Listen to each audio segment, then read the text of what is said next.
Me parece que las preguntas que tienen que ver con la justicia, yo siempre pongo dos, con la acumulación y con la justicia, son preguntas pertinentes para el campo de lo literario. He estado pensando ya por bastante tiempo, de hecho he publicado recientemente un libro que se llama Escrituras Geológicas, en donde, te lo digo de una manera muy, muy sucinta, veo al ejercicio crítico de la escritura como una especie de excavación, ¿no?, entre las capas de experiencia que van constituyendo nuestro sentido de realidad. En esa suerte de ideas, la literatura es un proceso de sedimentación de esa realidad y me interesa llevar a cabo este ejercicio, sobre todo para lanzar esas preguntas sobre la acumulación y la justicia. Y me parece que es aquí donde convergen los dos campos, es decir, el ejercicio crítico de la literatura, con el lenguaje, por supuesto, y la práctica y el lenguaje que va constituyendo también el mundo de la justicia.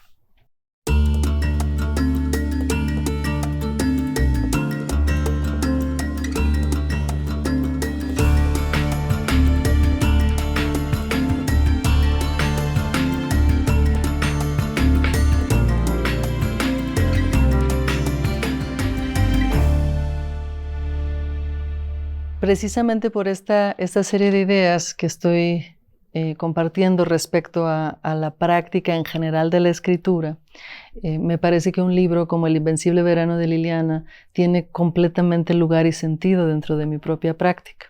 Yo he dicho que me he tardado 30 años en escribir este libro, que creo que es el que he querido escribir desde que empecé a escribir. Es un libro muy personal, es un libro muy difícil. Por desgracia, es un libro cuyo tema comparto con muchísimas familias en México y en el mundo. En 1990, en el 16 de julio de 1990, mi hermana menor, Liliana Rivera Garza, fue víctima de feminicidio aquí en la Ciudad de México, en el barrio de Azcapotzalco. Ella tenía 20 años, era estudiante de arquitectura en la Universidad Autónoma Metropolitana y estaba tratando de separarse de un novio que tenía desde la preparatoria. Este muchacho, cuyo nombre es Ángel González Ramos, no aceptó un no como respuesta y decidió, quitarle la vida. Meses después de que ocurrieron los hechos, una jueza de la Ciudad de México encontró que tenía suficientes evidencias para levantar un acta de aprehensión en contra de Ángel González Ramos, quien se dio a la fuga y quien ha permanecido fuera del alcance de la justicia desde entonces. El libro, muy en sus inicios, para mí estuvo muy ligado con reabrir el caso, con reactivar las ruedas, pongámoslo así, del aparato de la justicia. Todavía albergaba la idea de que podía hacerse justicia, que podría traerse al feminicida al campo de la justicia. Y ahí está una vez más esta relación que te digo entre literatura y justicia en cuanto tal.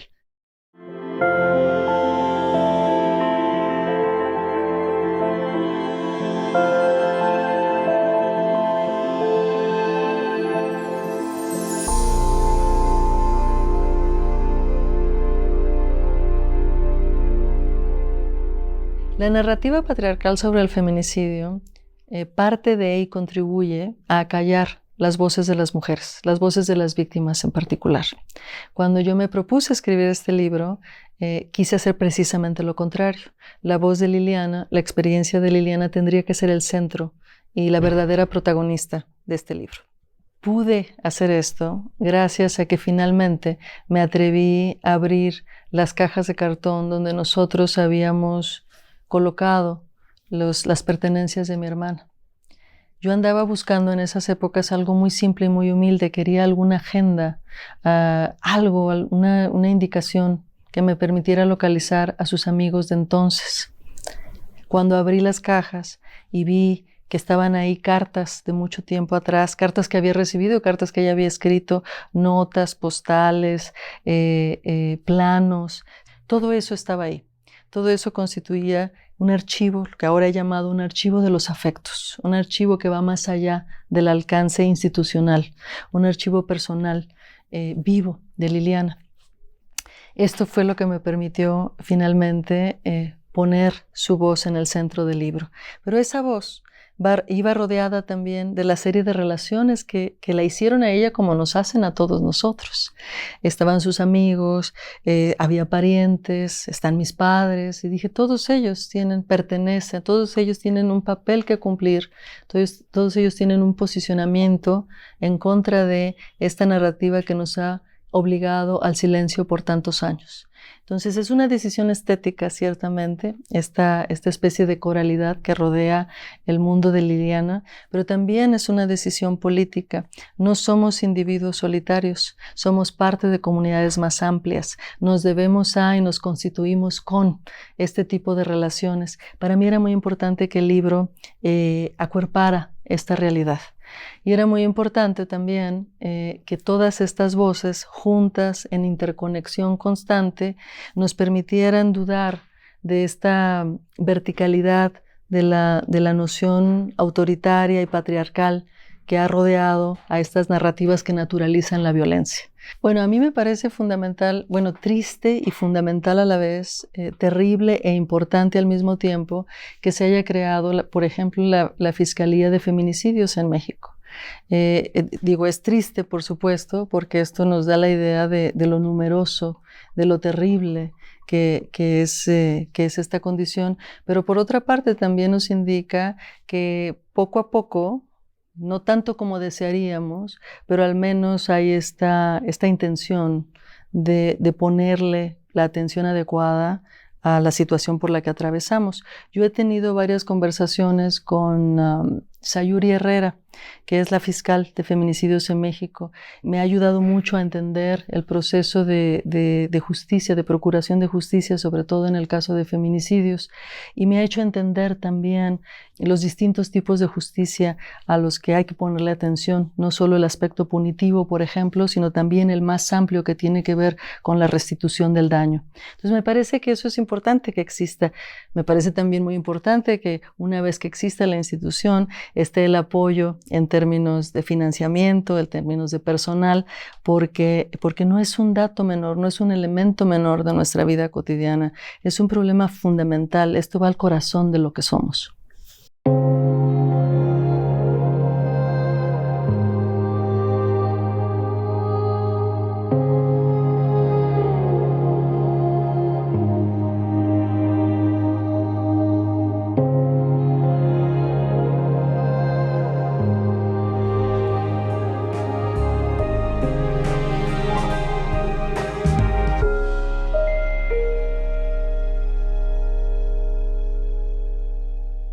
Poco a poco, de lo que se trata es de darle la vuelta a estas narrativas, por ejemplo, la del crimen pasional, que es una especie de camisa de fuerza con la que se ha contado y se ha exonerado mucha de esta violencia.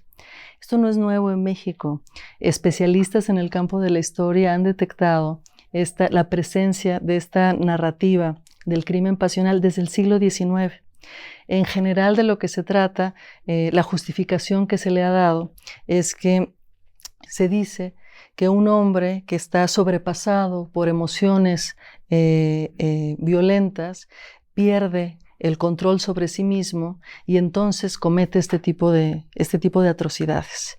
El hecho de que no esté en control de sí mismo le ha permitido a jueces, a personas dentro del campo de la ley, a exonerar, por una parte, a dar sentencias mucho más suaves a este tipo de criminales.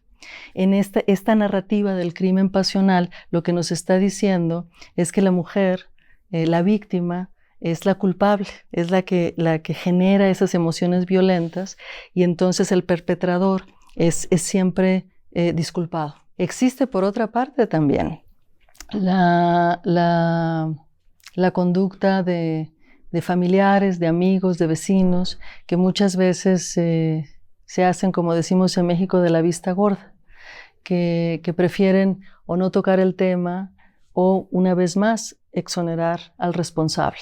Entonces tenemos una serie de condiciones que son dentro del mismo sistema de la justicia, pero por otra parte que también existen, están diseminadas en las comunidades en las que vivimos. Y yo creo que ahí se genera una alta tolerancia por el sufrimiento de las mujeres y por otra parte una indiferencia dentro del campo ya de la procuración de la justicia. Se combinan y tenemos justo estas cifras tan alarmantes. Cuando pensamos en los feminicidios precisamente como resultado de condiciones estructurales, tenemos que ponerle atención a la serie de relaciones que permiten y que invitan de hecho a su existencia.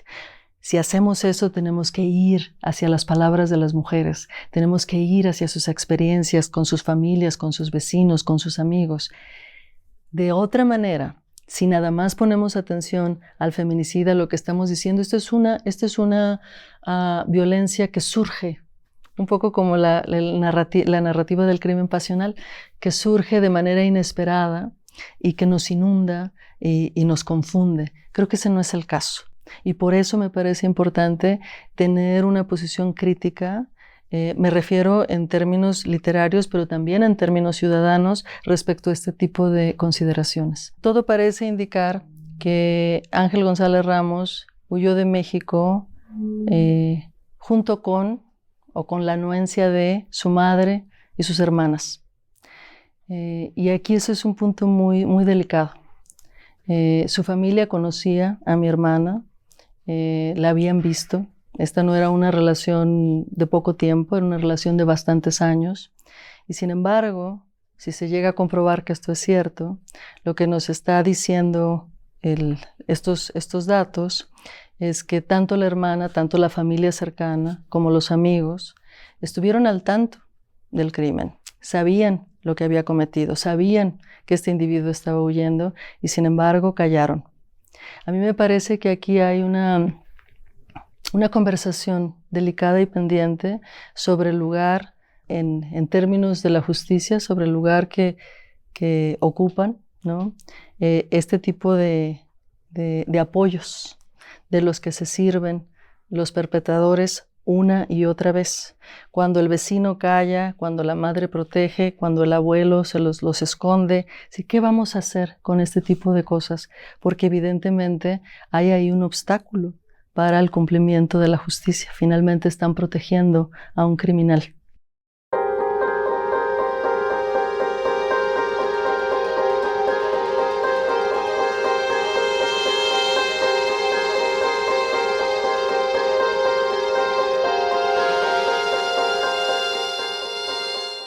Cuando uno escribe un libro, rara vez sabes a dónde va a llegar, por desgracia y por fortuna, ¿no? Por desgracia porque uno no puede controlar qué le va a pasar al libro, y por fortuna porque mucho de esto que le pasa al libro, del destino del libro, pues no depende ni del autor ni de la editorial, depende de los y las lectoras. Y en el caso del Invencible Verano de Liliana, a mí me ha sorprendido muy gratamente que hay un gran número, sobre todo de lectores y lectoras jóvenes que han abrazado el caso de Liliana. Recientemente, el día 16 de julio del 2023, hubo una serie de muestras. Se conmemora un año más del asesinato de Liliana y hubo desde jóvenes, un par de chicas geógrafas, geólogas, si recuerdo bien, que organizaron un recorrido por la Ciudad de México para llegar a la casa donde vivió Liliana. En las marchas que se llevan a cabo el 8 de marzo no falta la pancarta con el nombre de mi hermana. Se han organizado exposiciones al respecto en museos de la Ciudad de México. Las fotografías de Liliana están incluidas con mucha frecuencia en altares del Día de Muertos en México y en Estados Unidos. Es decir, Liliana de alguna manera se ha ido convirtiendo una especie de, a la vez de ancestra y de descendiente, ¿no? de estas nuevas generaciones de hombres y mujeres que están mucho más alertas respecto a la importancia del feminicidio y que saben también que su actitud, que su conducta, que pueden contribuir a cambiar la situación. Entonces, cuando digo que sí, que al patriarcado lo vamos a tirar, pues esto es algo que solo podemos hacer en comunidad y en conjunto.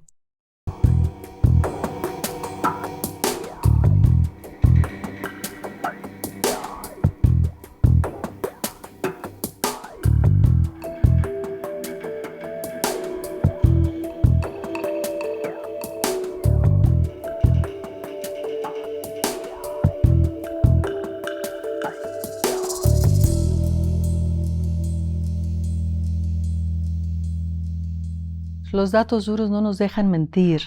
A pesar de que tenemos la idea en general de que el feminicidio se lleva a cabo en ciertos países o entre ciertos sectores de la población, los datos nos dicen que este no es el caso, ¿no?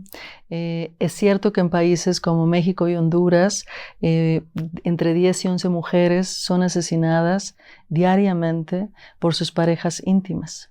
Y son datos verdaderamente terribles. Pero en países como en Estados Unidos o en algunos países de Europa, 3 mujeres son asesinadas al día por sus parejas íntimas también. Por eso se le ha denominado, sobre todo en estos otros países, una epidemia silenciosa. En países como México, esta epidemia no es tan silenciosa. Está presente a grito pelado en muchos ámbitos sociales. Y sabemos que a pesar de que las cifras indican que gran parte de las mujeres provienen de los grupos populares, de las clases trabajadoras, está también presente datos de feminicidios entre distintos grupos sociales. Entonces sí hay me parece que son evidencias suficientes para decir que esta epidemia ya no tan silenciosa, que esta guerra contra las mujeres es el estado de las cosas, es el mundo en el que estamos viviendo y un tipo de violencia que tenemos que tener siempre en la mira. A mí me parece que este tipo de transformaciones no ocurren de arriba hacia abajo o no ocurren dentro de las instituciones, ¿no? Este es el tipo de transformación que está muy ligado a la presión que ponen, que nos avientan a la cara, ¿no? Los movimientos sociales. Yo creo que en las últimas 2, 3 décadas, una de las participaciones más dinámicas y creo yo lúcidas e importantes del mundo en el que vivimos proviene de las movilizaciones de mujeres. Algunas son movilizaciones feministas, otras no necesariamente son feministas o no se autonombran como feministas, pero son movilizaciones organizadas por mujeres que tienen mucho que ver con la disparidad, la desigualdad y la búsqueda de una seguridad, de tener una seguridad pública también, ¿no? Me parece que es precisamente de estos movimientos donde se va generando el lenguaje, la condición de alerta y de alarma respecto a este tipo de tragedias y a este tipo de crímenes. Hay muchas cosas todavía por hacer, pero la incidencia de este tipo de movilizaciones me parece fundamental. Ha sido fundamental y me parece que lo seguirá siendo en el futuro si lo que queremos es crear condiciones de paridad y condiciones de justicia para todos los géneros en nuestra sociedad.